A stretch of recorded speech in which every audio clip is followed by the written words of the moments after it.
이야기를 모으는 사람. 1장. 공원의 노인. 매일 아침 6시 반이면 저는 이 벤치에 앉습니다. 서울 도봉구 창동 아파트 단지 사이에 있는 작은 공원이지요. 특별할 것 없는 곳입니다. 그저 동네 어르신들이 산책하고 아이들이 뛰어노는 그런 평범한 공원이에요. 하지만 저에겐 이곳이 특별합니다. 이 벤치에 앉아 있으면 사람들이 찾아오거든요.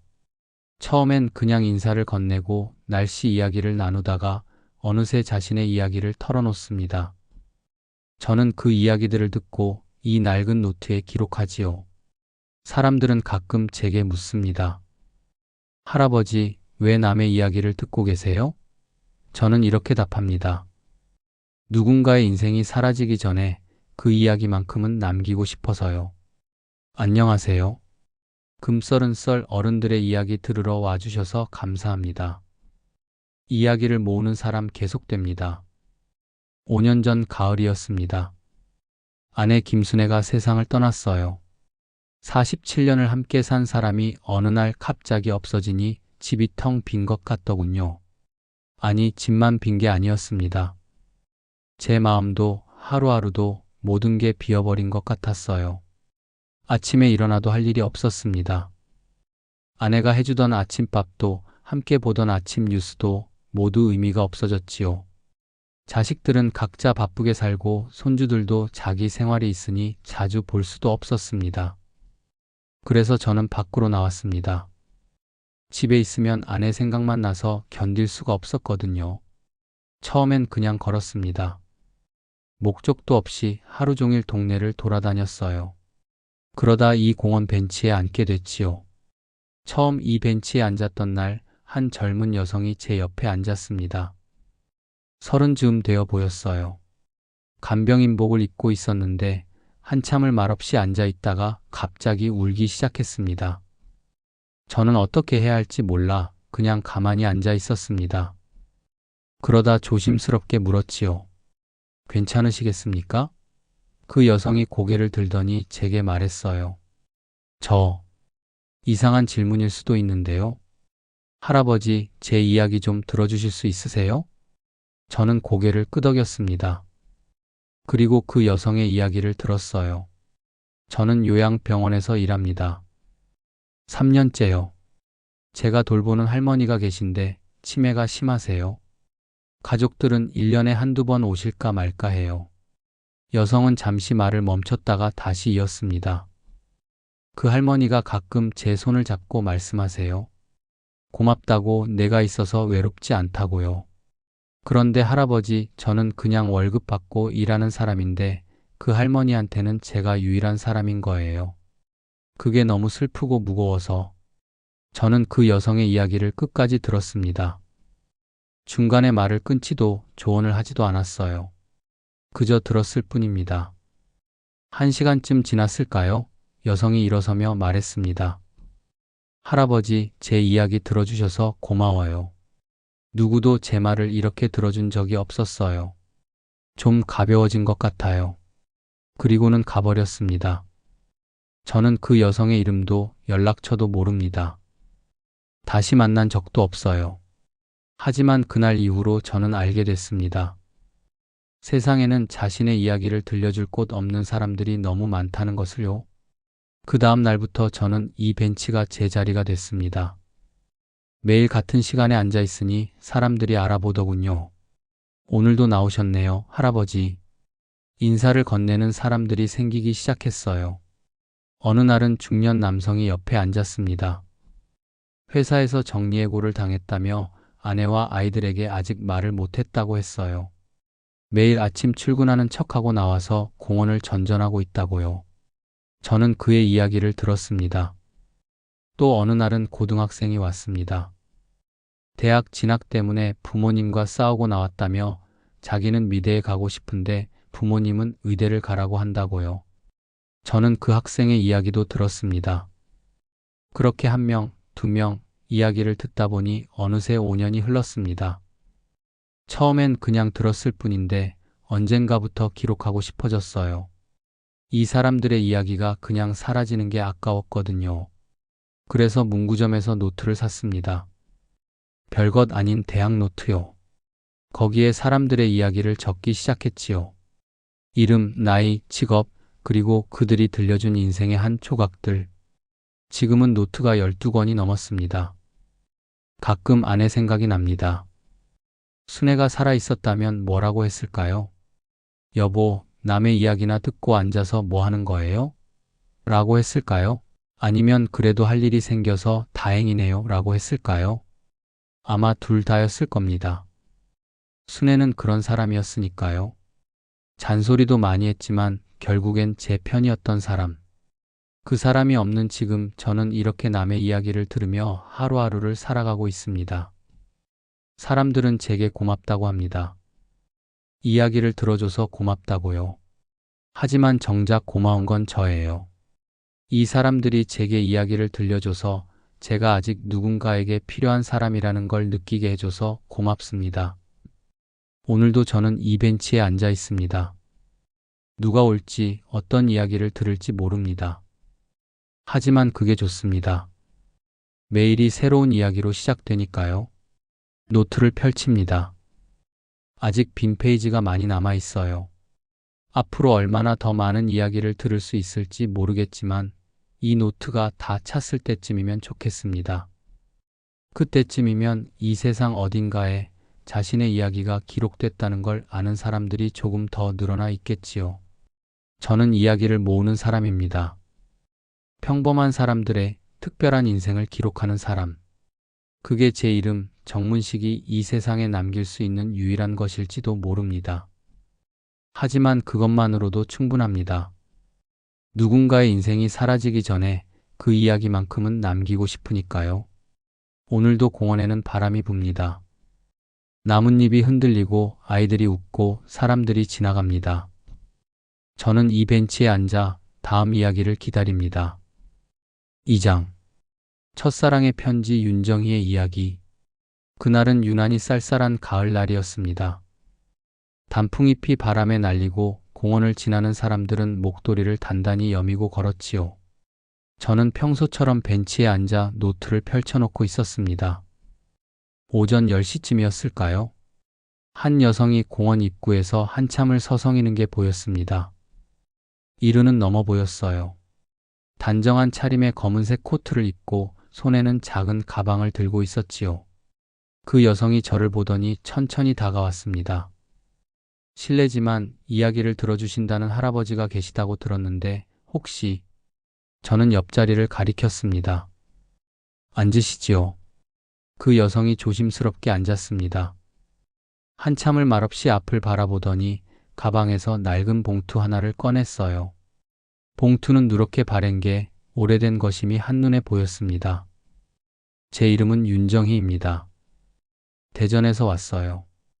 여기까지 오는데 2시간이 걸렸지요. 저는 고개를 끄덕이며 기다렸습니다. 정희 씨는 봉투를 무릎 위에 올려놓고 한참을 그것만 바라보았어요. 저는 국어교사였습니다. 35년간 중학교에서 아이들을 가르쳤지요. 지금은 은퇴해서 혼자 살고 있어요. 정희 씨의 목소리는 차분했지만 어딘가 떨리는 게 느껴졌습니다.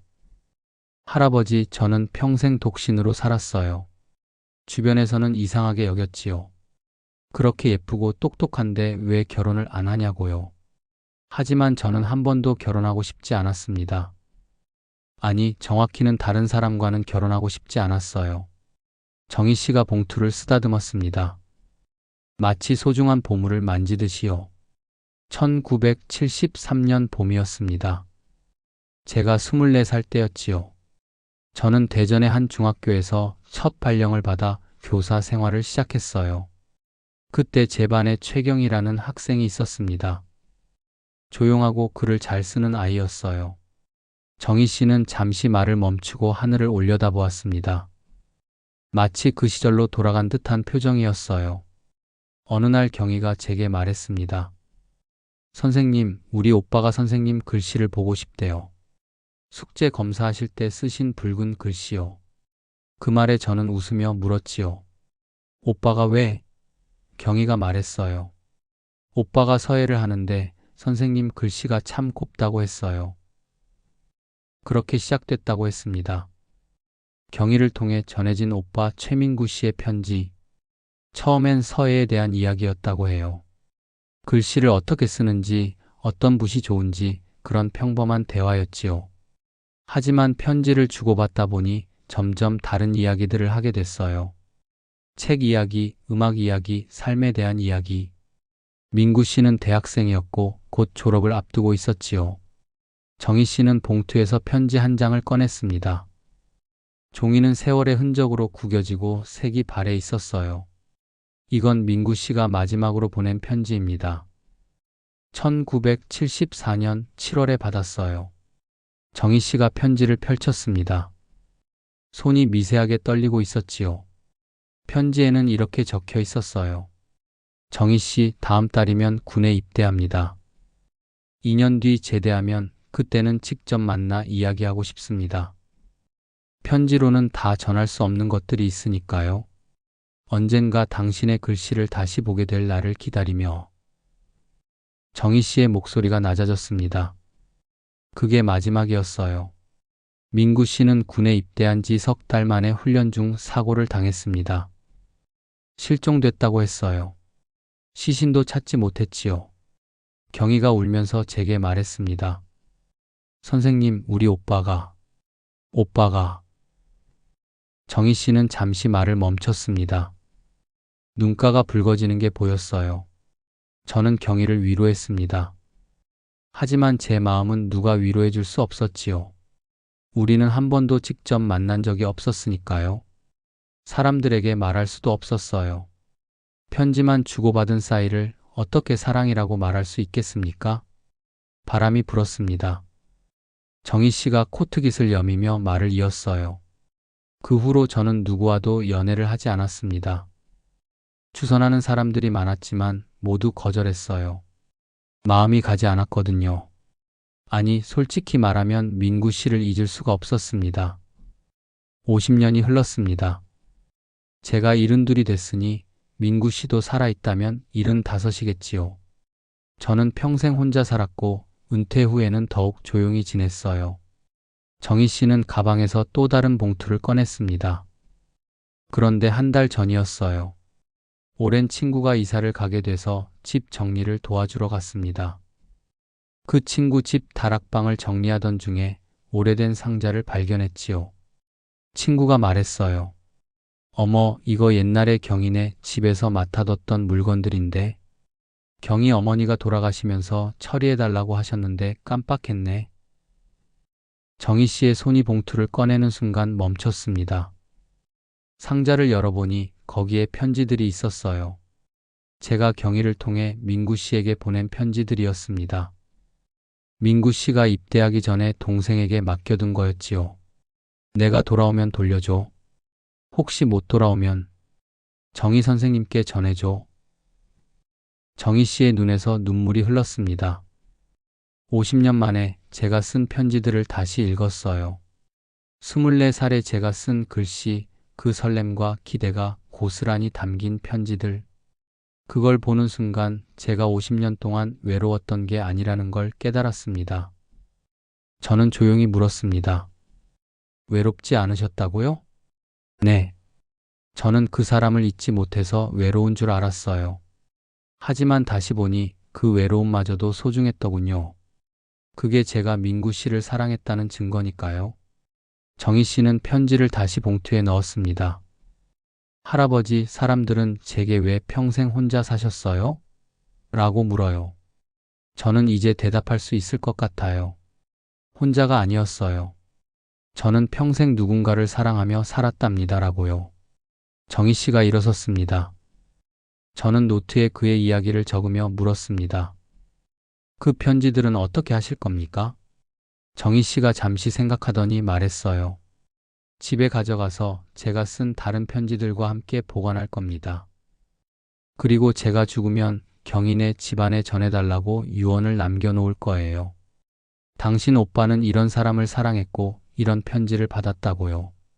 그게 민구 씨가 살았던 증거가 될 테니까요. 정희 씨는 다시 앉아 제 손을 잡았습니다. 할아버지, 제 이야기를 기록해 주세요. 최민구라는 사람이 있었고 그 사람을 윤정희라는 여자가 50년 동안 사랑했다는 것을요. 그게 이 세상 어딘가에 남아있으면 좋겠어요. 저는 고개를 끄덕였습니다. 기록하겠습니다. 정희 씨가 돌아간 후 저는 한참을 그 자리에 앉아 있었습니다. 50년을 기다린 사랑. 한 번도 만나지 못한 사람을 평생 그리워한 마음. 그게 외로움이 아니라 사랑의 증거였다는 깨달음. 저는 노트에 적었습니다. 윤정희 72세. 첫사랑 최민구를 50년간 기다린 여자. 그녀에게 사랑은 만남이 아니라 기억하는 것이었다. 그날 밤 집으로 돌아와서도 정희 씨 생각이 났습니다. 아내 순애가 살아있었다면 뭐라고 했을까요? 여보, 그게 진짜 사랑일까요? 라고 물었을까요? 저는 혼자 중얼거렸습니다. 그래, 그것도 사랑이지.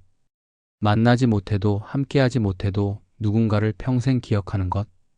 그게 바로 사랑 아니겠어. 정희 씨의 이야기는 제 11번째 노트에 기록됐습니다. 언젠가 누군가 이 이야기를 읽게 되면 최민구 씨와 윤정희 씨의 사랑이 세상에 전해질 겁니다. 그것만으로도 충분합니다. 두 사람이 살았고 사랑했고 기다렸다는 것. 그 기록이 남아있으면 그들의 인생은 결코 사라지지 않을 테니까요. 3장. 고양이 이름은 진주 박만수의 이야기. 겨울이 오고 있었습니다. 공원 나무들은 벌써 잎을 다 떨어뜨렸고 아침 공기는 날로 차가워졌지요. 저는 두꺼운 파카를 입고 벤치에 앉았습니다. 요즘은 손이 시려서 노트에 글씨를 쓰기가 힘들었어요. 그날은 목요일이었습니다.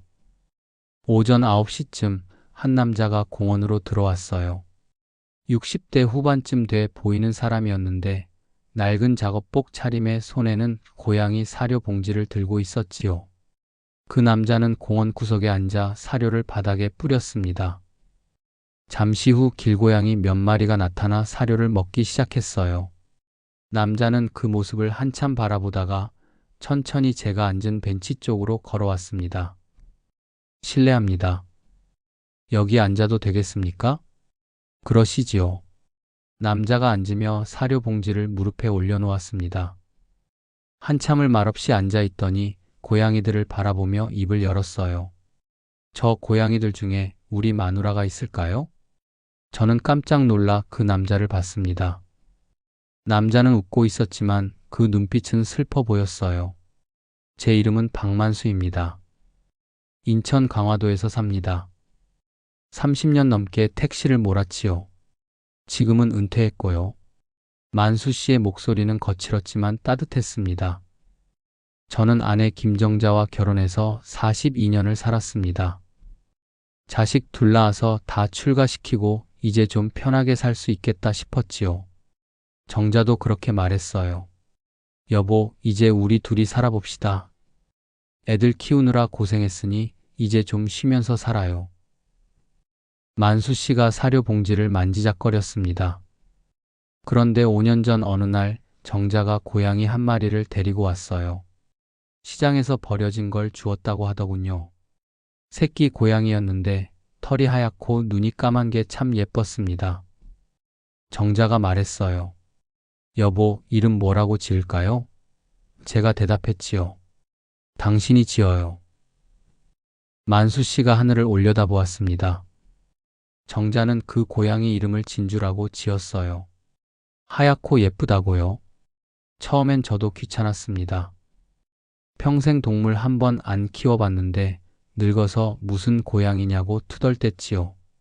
하지만 정자는 진주를 정말 좋아했어요. 정자는 진주를 자식처럼 대했습니다. 밥을 주고 빗질을 해주고 잠잘 때는 이불까지 덮어줬어요. 저는 그 모습을 보며 생각했습니다. 아, 정자가 외로웠구나. 애들이 다 떠나고 나서. 만수 씨의 목소리가 낮아졌습니다. 저는 택시 일하느라 정자랑 제대로 시간을 보낸 적이 별로 없었거든요. 새벽에 나가서 밤늦게 들어오고 주말에는 쉬지도 못하고. 정자는 늘 혼자였어요. 애들 키우고 집안일하고 혼자서 다 했지요. 잠시 침묵이 흘렀습니다. 만수 씨가 다시 말을 이었어요. 그렇게 5년을 살았습니다. 정자와 저, 그리고 진주. 셋이서 조용하게 살았지요. 정자는 행복해 보였어요. 진주가 생기고 나서 더 밝아졌거든요. 만수 씨가 주머니에서 손수건을 꺼내 눈가를 닦았습니다. 그런데 작년 봄이었어요. 정자가 갑자기 쓰러졌습니다. 병원에 실려갔더니 췌장암 말기라고 하더군요. 이미 손 쓸 수 없는 상태였어요. 3달 남았다고 했습니다. 정자는 병원 침대에 누워서도 진주 걱정만 했어요. 여보, 진주 밥은 줬어요? 물은 갈아줬어요? 저는 매일 집에 들러서 진주를 돌봤습니다. 그리고 병원에 가서 정자에게 말했지요. 진주 잘 있어요. 걱정 마세요. 만수 씨의 손이 떨렸습니다. 정자가 세상을 떠나기 하루 전이었어요. 의식이 가물가물한 상태였는데 갑자기 제 손을 잡고 말했습니다. 여보, 미안해요. 당신한테 잘해주지 못했어요. 저는 울면서 대답했어요. 무슨 소리야? 당신이 얼마나 고생했는데? 만수 씨가 잠시 말을 멈췄습니다. 정자가 마지막으로 한 말이 뭔지 아십니까? 여보, 진주 잘 부탁해요. 그게 마지막이었어요. 다음날 아침 정자는 눈을 감았습니다. 바람이 불었습니다. 고양이들이 사료를 다 먹고 어디론가 사라졌어요. 장례를 치르고 집에 돌아왔는데 진주가 없어졌습니다. 문도 안 열었는데 어떻게 나갔는지 흔적도 없이 사라졌어요. 일주일을 찾아다녔지만 못 찾았습니다. 고양이도 슬픔을 아는지 정자를 따라간 건가 싶었어요. 1년이 흘렀습니다. 저는 혼자 살았어요. 정자도 없고 진주도 없는 집. 너무 조용하고 너무 쓸쓸했습니다. 그래서 길고양이들에게 밥을 주기 시작했지요. 정자가 진주를 돌보던 모습이 자꾸 생각나서요. 만수 씨가 사료 봉지를 들어 보였습니다. 한 달 전이었어요. 강화도 바닷가를 걷고 있었는데 고양이 한 마리가 제 앞에 나타났습니다. 하얗고 눈이 까만 고양이. 진주랑 똑같이 생겼어요. 만수 씨의 목소리가 떨렸습니다. 저는 무의식 중에 말했어요. 정자야, 너 돌아왔구나. 그랬더니 그 고양이가 저를 빤히 보며 눈을 깜빡이더군요. 마치 알아듣는 것처럼요. 만수 씨가 저를 봤습니다. 할아버지, 저는 그 순간 알았어요. 정자가 사라진 게 아니라 다른 모습으로 제 곁에 있다는 걸요. 진주로, 바닷가 고양이로, 이 공원 고양이들로. 제가 고양이들에게 밥을 주는 건 정자에게 밥을 주는 거예요. 저는 조용히 물었습니다. 그 고양이를 다시 만나셨습니까? 만수 씨가 고개를 끄덕였어요. 가끔 만납니다. 바닷가에 가면 나타나요. 저는 그 고양이에게 말을 걸어요. 정자야, 오늘 날씨 좋지? 우리 같이 걸을까? 그러면 그 고양이가 제 옆에서 걸어요. 한참을 같이 걷다가 어느 순간 사라집니다. 만수 씨가 웃었습니다. 처음으로 밝은 얼굴이었어요. 사람들은 제가 이상하다고 하겠지요.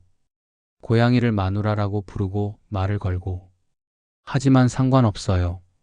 저는 그렇게 정자를 기억하고 싶거든요. 만수 씨가 일어섰습니다. 저는 노트를 펼치며 물었습니다. 부인께서 좋아하셨던 게 또 뭐가 있습니까? 만수 씨가 생각하더니 대답했어요.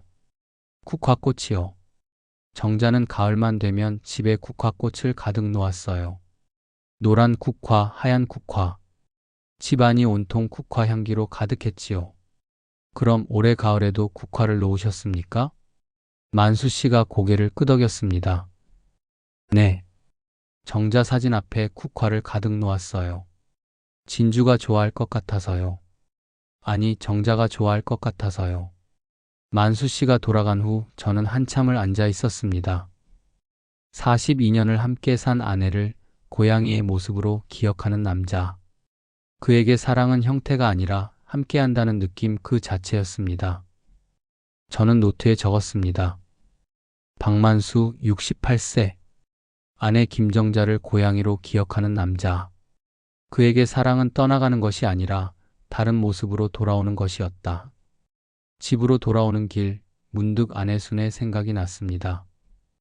순애는 무엇으로 돌아왔을까요?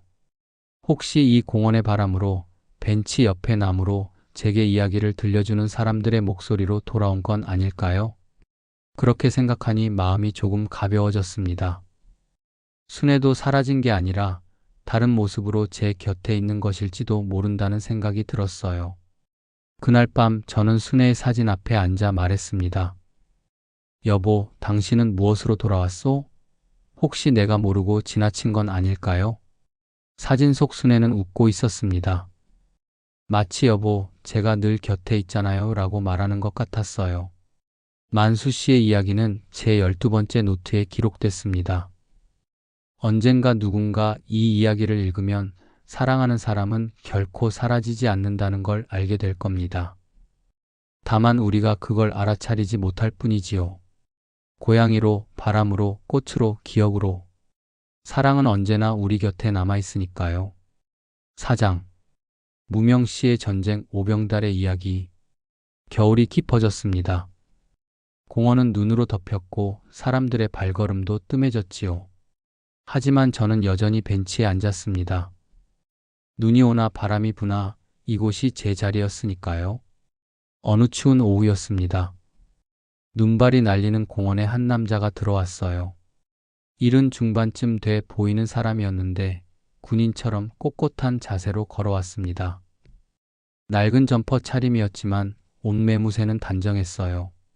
그 남자는 저를 보더니 거수 경례를 했습니다. 그리고는 제 앞에 섰어요. 실례합니다. 이야기를 듣는 분이 계시다고 들었습니다. 앉으시지요. 남자가 벤치에 앉으며 가방에서 낡은 군번줄 하나를 꺼냈습니다. 녹슨 금속판에 숫자가 희미하게 새겨져 있었어요. 제 이름은 오병달입니다. 경북 안동에서 왔습니다. 여기까지 오는데 4시간 걸렸지요. 병달 씨의 목소리는 단호했지만 어딘가 떨리는 게 느껴졌습니다. 저는 1970년에 베트남전에 참전했습니다. 22이었어요. 보조병으로 갔지요. 특별한 기술도 없고 그냥 총이나 들고 따라다니는 병사였습니다. 병달 씨가 군번줄을 만지작거렸습니다. 전쟁터는 말로 설명할 수가 없습니다. TV에서 보는 것과는 완전히 달라요. 냄새부터 다릅니다. 피냄새, 화약 냄새, 썩은 냄새. 그 냄새가 50년이 지난 지금도 가끔 코끝에 맴돌아요. 병달 씨가 눈을 감았습니다. 1년 6개월을 거기서 보냈습니다. 동료들이 죽어나가는 걸 봤고 저도 몇 번이나 죽을 뻔했어요. 어느 날은 제 옆에 있던 전우가 총에 맞아 쓰러졌는데 제가 아무것도 못했습니다. 그냥 얼어붙어서 서 있기만 했어요. 병달 씨의 목소리가 낮아졌습니다. 귀국하고 나서 저는 말을 잃었습니다. 아니, 정확히는 말을 하고 싶지 않았어요. 무슨 말을 해야 할지 몰랐거든요. 전쟁은 어땠어? 라고 물으면 뭐라고 대답해야 합니까? 지옥이었다고 말하면 사람들은 이해할 수 있을까요? 부모님은 걱정하셨지요. 아들이 전쟁터에서 돌아왔는데 말도 안 하고 밤마다 비명을 지르고 갑자기 땀을 흘리고 지금 생각하면 PTSD였던 것 같습니다. 하지만 그때는 그런 말도 없었고 치료도 없었어요. 병달 씨가 하늘을 올려다보았습니다. 저는 농사를 지으며 살았습니다. 사람들과 말을 섞지 않고 그냥 논밭에서만 일했어요. 결혼도 했습니다. 중매로 만난 아내였는데 그 사람도 저와 전쟁 이야기는 하지 않았어요.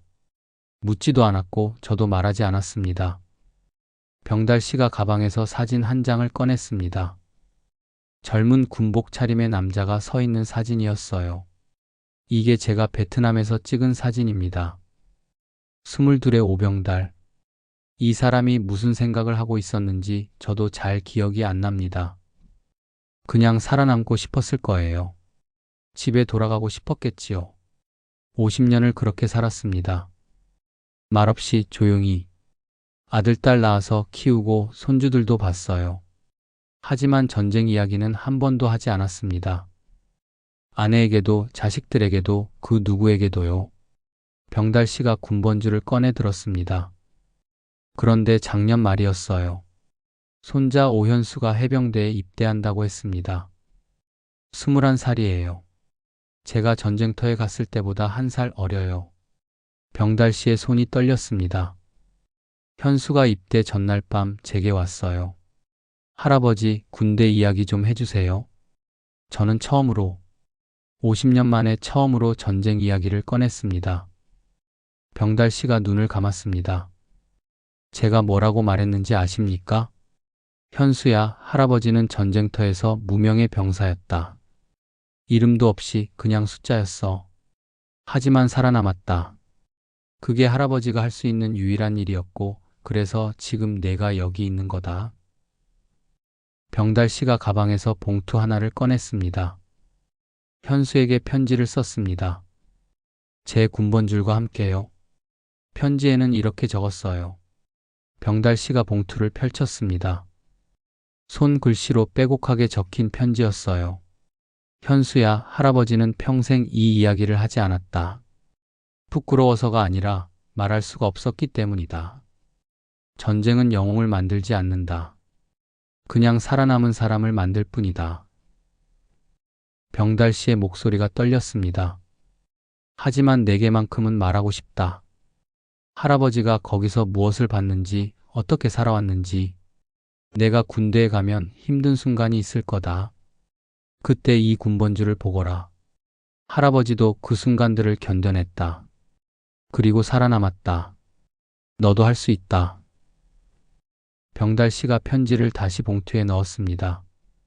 할아버지는 무명의 병사였지만 내게만큼은 이 이야기가 자랑이 될 수도 있겠구나. 그게 할아버지가 살아온 의미가 되어줄 수 있다면 그것만으로도 충분하다. 잠시 침묵이 흘렀습니다. 눈발이 더 세차게 날렸어요. 병달 씨가 말을 이었습니다. 현수가 훈련소에 들어간 지 1달쯤 됐을 때 편지가 왔습니다. 훈련소에서 쓴 편지였어요. 병달 씨가 또 다른 봉투를 꺼냈습니다. 현수가 이렇게 썼어요. 할아버지, 편지 잘 받았습니다. 군번줄을 보면서 많은 생각을 했어요. 할아버지가 얼마나 힘들었을지 제가 다 알 수는 없겠지만 조금은 이해할 것 같아요. 병달 씨의 눈가가 붉어졌습니다. 할아버지가 말씀하신 대로 저도 무명의 병사입니다. 하지만 이제 알았어요. 무명이라는 게 부끄러운 게 아니라는 걸요.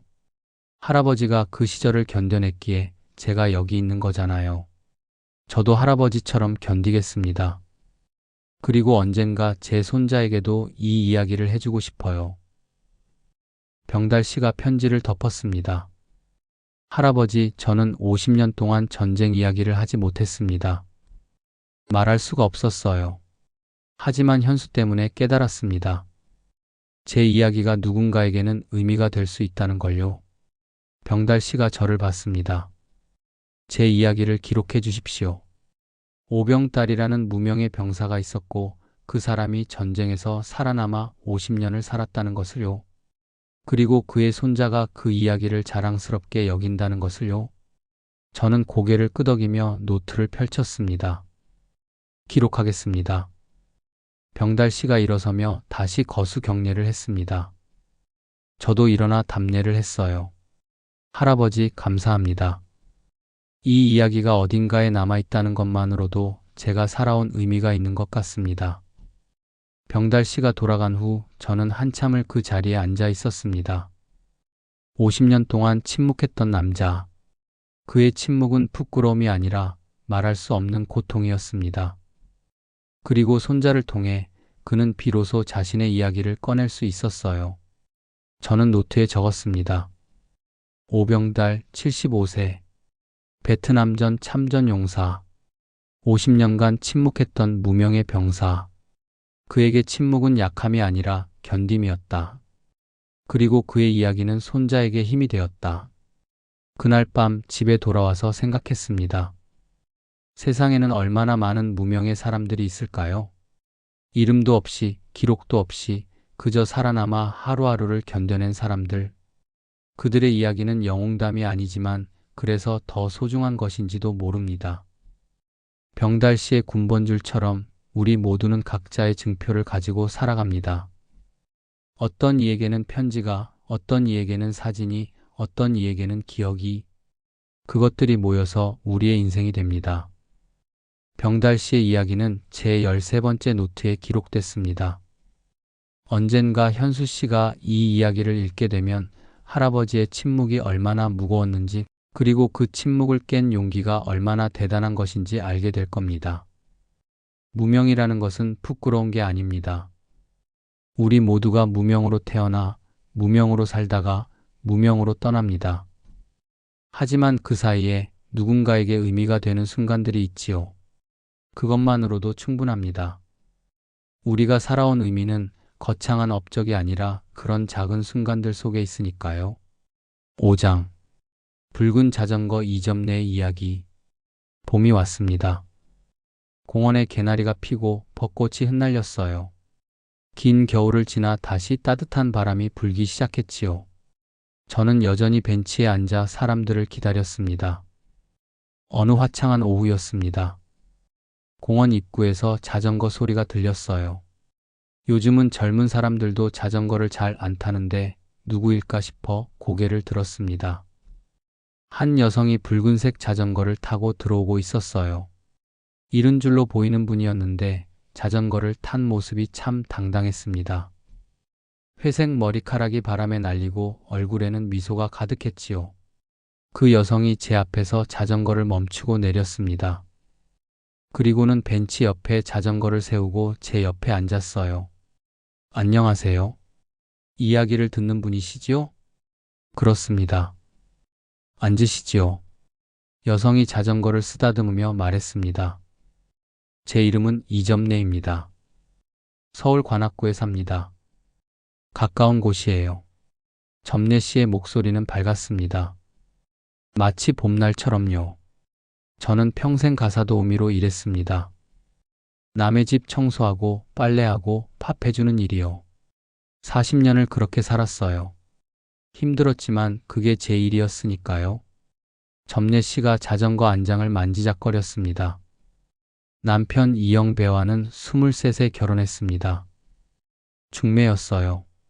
만나자마자 결혼했지요. 그때는 다들 그랬으니까요.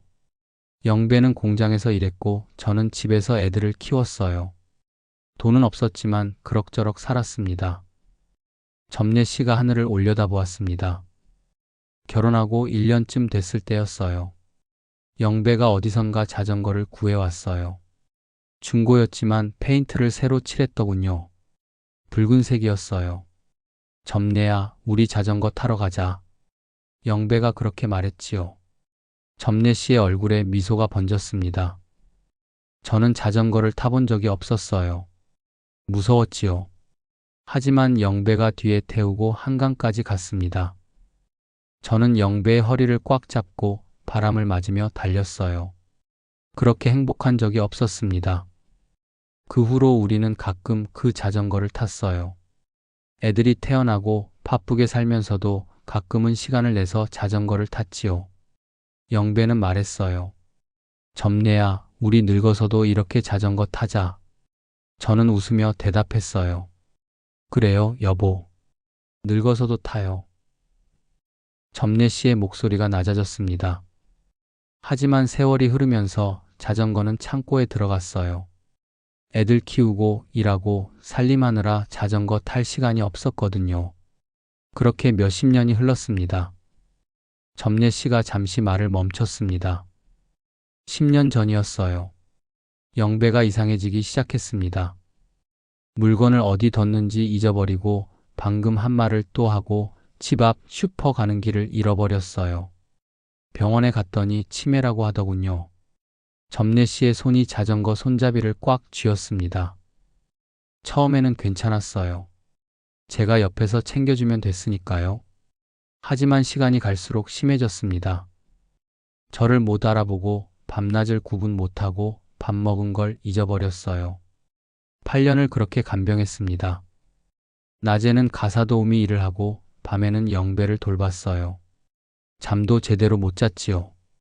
영배가 밤에 일어나 나가려고 하면 붙잡아야 했으니까요. 점례 씨의 목소리가 떨렸습니다. 제일 힘들었던 건 영배가 저를 못 알아볼 때였어요. 당신 누구야? 왜 우리 집에 있어? 그렇게 말할 때면 가슴이 무너지는 것 같았습니다. 47년을 함께 산 사람인데 저를 모르다니. 점례 씨가 눈물을 닦았습니다. 하지만 영배가 기억하는 게 딱 하나 있었어요. 자전거였습니다. 가끔 창고를 보며 물어봤어요. 점례야, 우리 자전거 어디 갔어? 저는 대답했지요. 창고에 있어요, 여보. 거기 있어요. 점례 씨가 자전거를 바라봤습니다. 영배는 자꾸 자전거 이야기를 했어요. 점례야, 우리 자전거 타러 가자. 한강 가자. 저는 울면서 대답했습니다. 네, 여보. 나중에 가요. 조금만 기다려요. 작년 봄이었습니다. 영배가 세상을 떠났어요. 병원에서 마지막 순간까지 영배는 자전거 이야기를 했습니다.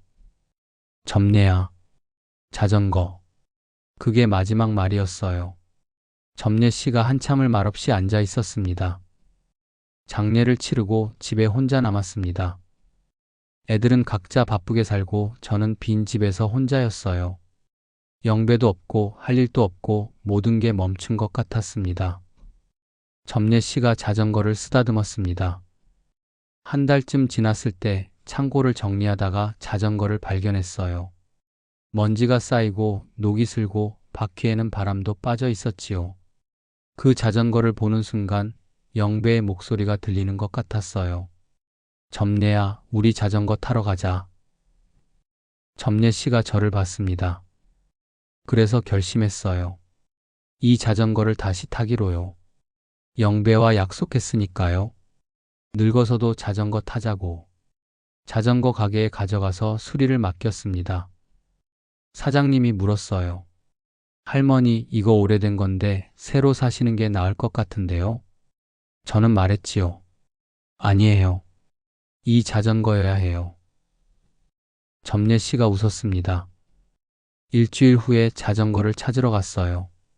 녹도 벗기고 페인트도 다시 칠하고 바퀴도 새로 갈았더군요. 붉은색이 다시 살아났어요. 꼭 새 자전거 같았습니다. 점례 씨가 자전거 안장에 손을 얹었습니다. 처음 탈 때는 무서웠어요. 40년 만에 타는 거니까요. 넘어질까봐, 다칠까봐 걱정했지요. 하지만 막상 타보니 몸이 기억하더군요. 어떻게 균형을 잡는지, 어떻게 페달을 밟는지. 점례 씨의 얼굴이 환해졌습니다. 그리고 깨달았어요. 자전거가 이렇게 가벼웠나 싶더라고요. 아마 영배의 무게만큼 제 마음이 비워진 걸까요? 요즘은 매일 자전거를 탑니다. 동네를 돌고 한강까지 가고 공원을 지나고 사람들이 신기한 듯 쳐다봐요. 할머니가 자전거를 탄다고요. 점례 씨가 웃었습니다. 어제는 동네 아이들이 물었어요. 할머니, 그거 진짜 자전거예요? 저는 대답했지요. 응, 할머니의 날개란다. 점례 씨가 자전거에서 일어나 핸들을 잡았습니다. 할아버지, 제가 이 자전거를 타는 건 영배와 함께 달리는 거예요. 바람을 맞으며 달릴 때면 뒤에서 영배가 제 허리를 잡고 있는 것 같아요. 점례야, 천천히 가. 넘어지지 마. 그렇게 말하는 것 같습니다. 점례 씨가 자전거에 올라탔습니다. 8년 동안 영배를 간병하면서 저는 제 인생이 끝난 줄 알았어요. 영배가 떠나고 나서도 저는 뭘 해야 할지 몰랐고요. 하지만 이 자전거가 알려줬어요. 제 인생은 아직 끝나지 않았다고. 점례 씨가 페달을 밟으려다가 멈췄습니다. 할아버지, 슬픈 건지 자유로운 건지 이상하게도 둘 다인 것 같아요. 영배가 없어서 슬프지만 다시 자전거를 탈 수 있어서 자유롭고요. 그게 이상한가요? 저는 고개를 저었습니다. 이상하지 않습니다. 그게 인생이니까요.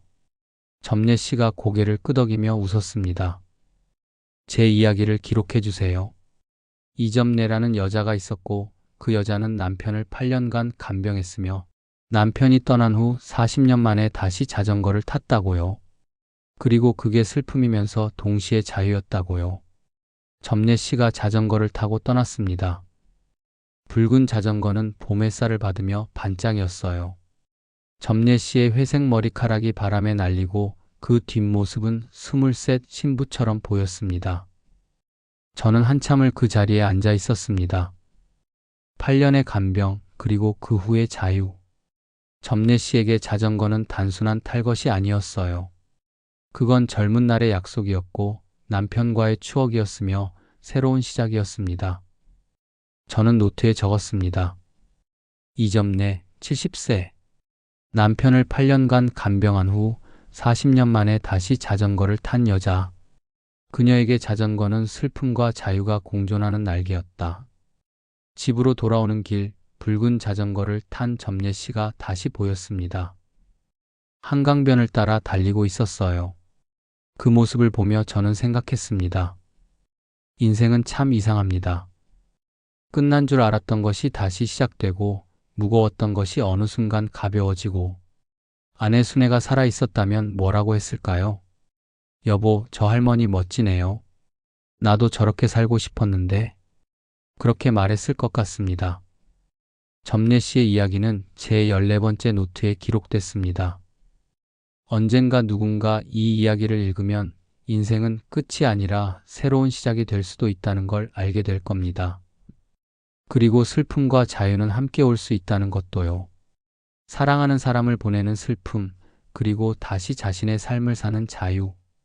그 둘은 모순이 아니라 인생의 양면입니다. 점례 씨는 오늘도 자전거를 타고 있을 겁니다.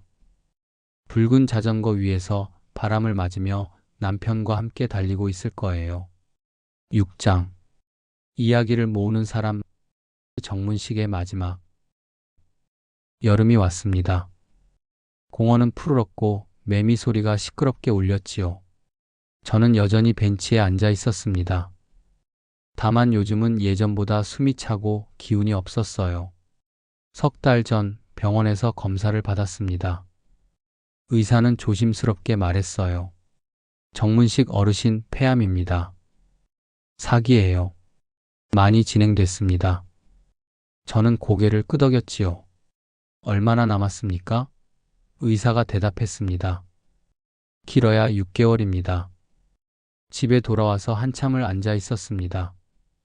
죽음이라는 게 이렇게 담담하게 다가오는구나 싶었어요. 무섭지는 않았습니다. 78을 살았으니 충분히 산 것 같았거든요. 다만 한 가지가 걱정됐습니다. 제가 모은 이야기들이었어요. 그날 밤 저는 책장에서 노트들을 꺼냈습니다. 15권. 5년 동안 적은 사람들의 이야기가 빼곡하게 담겨 있었지요.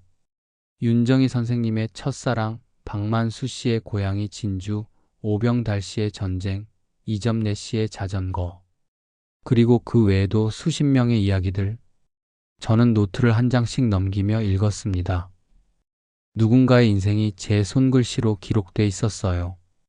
웃음도 있었고, 눈물도 있었고, 후회도 있었고, 희망도 있었습니다. 이 이야기들을 어떻게 해야 할까?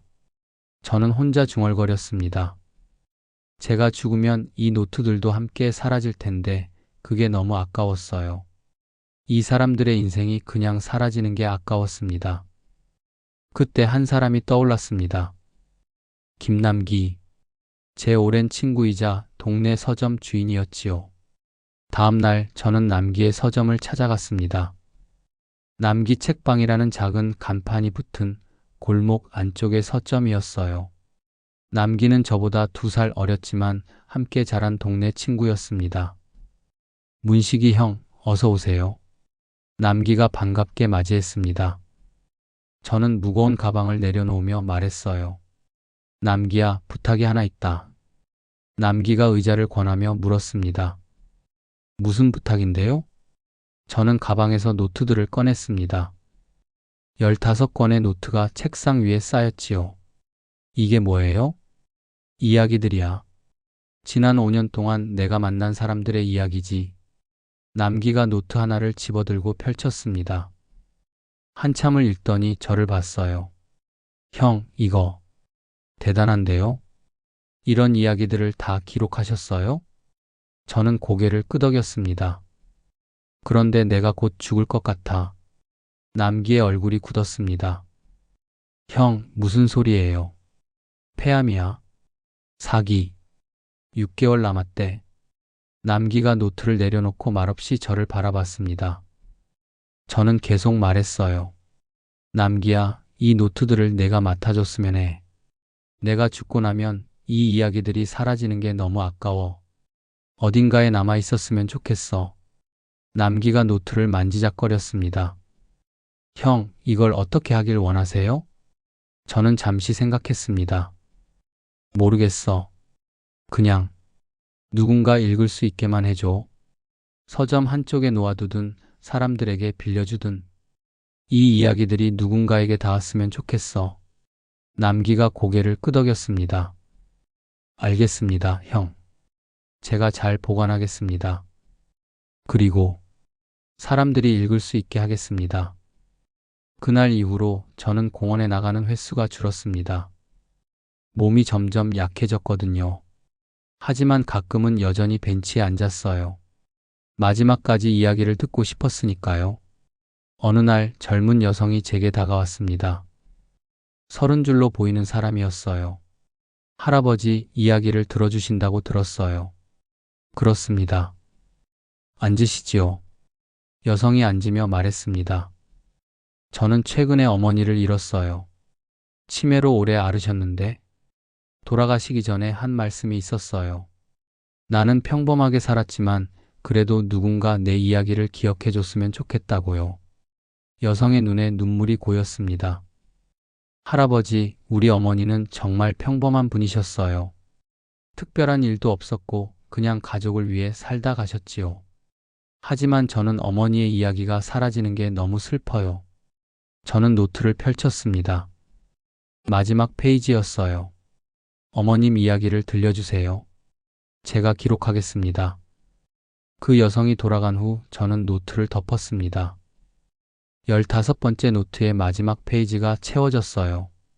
더 이상 쓸 공간이 없었습니다. 저는 벤치에 앉아 공원을 바라봤습니다. 아이들이 뛰어놀고 노인들이 산책하고 연인들이 걷고 있었어요. 모두가 자신의 이야기를 가지고 살아가는 사람들이었습니다. 이제 그만할 때가 된 것 같구나. 저는 혼자 중얼거렸습니다. 순애가 들으면 뭐라고 했을까요? 여보, 고생했어요.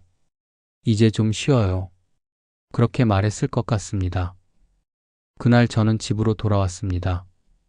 그리고 다시는 공원에 나가지 못했어요. 한 달 후 저는 병원 침대에 누워 있었습니다. 아들, 딸이 와 있었고 손주들도 왔었지요. 모두 울고 있었습니다. 아버지, 괜찮으세요? 아들이 제 손을 잡고 물었습니다. 저는 고개를 끄덕였어요. 괜찮다. 나는 충분히 살았어. 딸이 눈물을 닦으며 물었습니다. 아버지, 그동안 공원에서 뭐 하셨어요? 매일 나가셨잖아요. 저는 미소 지었습니다. 이야기를 들었단다. 사람들의 이야기를. 그리고 기록했지. 왜요, 아버지? 누군가의 인생이 사라지기 전에 그 이야기만큼은 남기고 싶어서. 이틀 후 저는 눈을 감았습니다. 편안했어요. 순애가 있는 곳으로 가는 것 같았습니다. 마지막 순간 저는 공원 벤치가 보이는 것 같았어요. 그곳에는 사람들이 앉아 있었고 서로의 이야기를 들려주고 있었습니다. 저는 그 모습을 보며 생각했습니다. 그래, 이야기는 계속되는 거야. 내가 없어도. 에필로그. 정문식 형이 세상을 떠난 지 일주일 후, 저는 서점 한쪽에 작은 코너를 만들었습니다. 이야기 나눔터 정문식 할아버지가 모은 이야기들. 그곳에 형이 남긴 15권의 노트를 놓았습니다. 누구나 와서 읽을 수 있게요. 그리고 작은 안내문을 붙였습니다. 이 노트에는 평범한 사람들의 특별한 이야기가 담겨 있습니다. 자유롭게 읽어주세요. 그리고 당신의 이야기도 들려주세요. 처음 며칠은 아무도 관심을 갖지 않았습니다. 하지만 일주일쯤 지나자 한 사람이 노트를 펼쳐 읽기 시작했어요. 그리고 그 다음 날 또 한 사람이 왔습니다. 한 달이 지났을 때 한 여성이 서점에 들어왔습니다. 손에는 노트 한 권을 들고 있었어요. 사장님, 이게 우리 할머니 이야기예요. 여성이 노트를 펼쳐 보였습니다. 윤정희 선생님의 이야기였습니다. 제 이모 할머니예요. 할머니가 평생 혼자 사셨는데 이유를 모르고 있었어요. 그런데 이 이야기를 읽고 알았어요. 할머니가 누군가를 50년 동안 사랑하셨다는 걸. 여성의 눈에 눈물이 고였습니다. 사장님, 이 이야기를 제가 가질 수 있을까요? 가족들에게 보여주고 싶어요. 저는 고개를 저었습니다. 죄송하지만 이 노트는 여기 있어야 해요. 대신 복사해 드릴게요. 여성이 고개를 끄덕이며 말했습니다. 할머니는 작년에 돌아가셨어요. 그런데 이제야 할머니를 이해하게 됐어요. 너무 늦었지만 저는 그 여성의 손을 잡았습니다. 늦지 않았어요. 이렇게 알게 됐잖아요. 그게 정문식 형이 원하셨던 거예요. 그 후로 점점 더 많은 사람들이 찾아왔습니다. 어떤 사람은 자신의 이야기와 비슷한 걸 읽고 위로를 받았다고 했고, 어떤 사람은 돌아가신 부모님 생각이 났다고 했어요.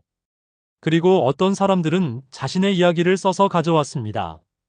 저도 제 이야기를 남기고 싶어요. 그렇게 말하면서요. 저는 새 노트를 준비했습니다. 그리고 그곳에 사람들의 이야기를 받기 시작했어요. 정문식 형이 시작한 일을 이제 많은 사람들이 이어가고 있었습니다. 6개월이 지났을 때 저는 형의 묘소를 찾아갔습니다. 순애 형수님 옆에 나란히 계셨어요. 형, 노트가 이제 25권이 됐어요. 사람들이 자기 이야기를 계속 보내오고 있어요. 형이 시작하신 일이 이렇게 커졌습니다. 바람이 불었습니다. 마치 형이 대답하는 것 같았어요. 그래, 잘했어. 이야기는 계속되는 거야. 저는 묘비에 손을 얹고 말했습니다. 형이 하신 일은 헛되지 않았어요. 사람들이 기억하고 있어요. 그리고 계속 이야기하고 있어요. 당신의 이야기는 무엇입니까? 평범하다고 생각하시나요? 특별할 것 없다고 여기시나요? 하지만 정문식 할아버지는 알고 있었습니다. 모든 인생에는 기록될 가치가 있다는 것을요. 당신이 살아온 시간들, 사랑했던 사람들, 견뎌낸 순간들, 그리고 깨달았던 것들. 그 모든 것이 이야기입니다. 누군가에게는 위로가 되고, 누군가에게는 용기가 되고, 누군가에게는 연결이 되는 이야기. 정문식 할아버지는 5년 동안 그 이야기들을 모았습니다. 그리고 그 이야기들은 지금도 계속되고 있습니다. 창동공원의 벤치는 여전히 그곳에 있습니다. 그리고 가끔 그곳에 앉아 누군가의 이야기를 듣는 사람들이 있습니다.